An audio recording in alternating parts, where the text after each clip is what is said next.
Il y en a beaucoup qui attendent leur chute, mais ça sera pas pour aujourd'hui. Mohamed Salah est venu tuer tout espoir. Un match longuement disputé jusqu'à la 70e. Avant une folle prise d'initiative de Hatia, qui reçoit un ballon juste devant la surface et envoie un banger. Le Bénin y a cru. D'un tir dévié, ils égalisent. 7 minutes avant la fin du match. C'est finalement le buteur qui viendra cette fois-ci offrir un joli but à Ibrahim. Lors des prolongations actives, et bien évidemment quand tu as un joueur comme Mohamed Salah capable de faire la différence à tout moment, qui vient lors d'une contre-attaque envoyer une enroulée, qui va littéralement passer à travers le gardien et finir dans les cages pour tuer le match. Comme on a toujours su cette équipe d'Égypte au final, qui subit, qui se fait peur, mais ressort toujours gagnante au final. Et c'est typiquement comme ça que cette équipe, je vous le dis, peut typiquement aller en finale. En tout cas, ça fait vraiment plaisir, on voit de belles choses. Entre Sadio Mané du côté du Sénégal qui excelle, Mohamed Salah avec l'Égypte qui marque aussi, qui est décisif. Les anciens répondent présents, beaucoup plus que certains. Je sais qu'il y en a beaucoup qui attendent particulièrement la chute de l'Égypte. Mais ça sera pas pour cette fois, les gars.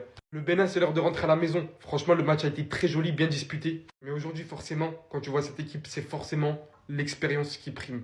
On se fait éliminer en huitième de finale face à l'Égypte en prolongation. Mais au moins les gars, on sort avec le respect de tout le monde. On a montré à la terre entière qui était le Bénin. Déjà que le Bénin sur ces dernières années est un pays qui s'est énormément développé. Alors au niveau du foot, franchement, c'était une très belle surprise. Moi qui regarde les matchs du Bénin avec mon père depuis que je suis petit, le Bénin que j'ai vu il y a 2 ans n'a rien à voir avec celui qu'on a vu durant cette CAN. En n'étant pas ridicule face au Congo, en battant le Botswana, première victoire de l'histoire du Bénin en CAN. Une très bonne mi-temps face au Sénégal, mais malheureusement on n'a pas assuré la deuxième. Face à l'Égypte, on égalise à la 82e minute. On a su faire preuve de caractère. Mais aujourd'hui, on a mangé que des bangers. On a mangé que des bangers. Sur le premier but, la lucarne, elle est nettoyée. Le gardien peut absolument rien faire. Dessous qui vient égaliser sur une énorme erreur de relance du gardien. Puis un centre dévié, le gardien est prêt à contre-pied et est obligé de la relancer dans l'urgence. Et dessous qui vient de faire le renard des surfaces. Deuxième but qu'on se mange, malheureusement, le gardien est mal placé et il peut rien faire. Il faut voir la tête qu'on s'est mangé. Et Salah est venu nous crucifier en fin de match. C'était ça le plan de l'Égypte. Mettre un but et mettre le bus. Mettre un but et mettre le bus. Et j'espère face à des nations plus fortes que ça passera pas. La Côte d'Ivoire ou le Burkina, moi je compte sur vous.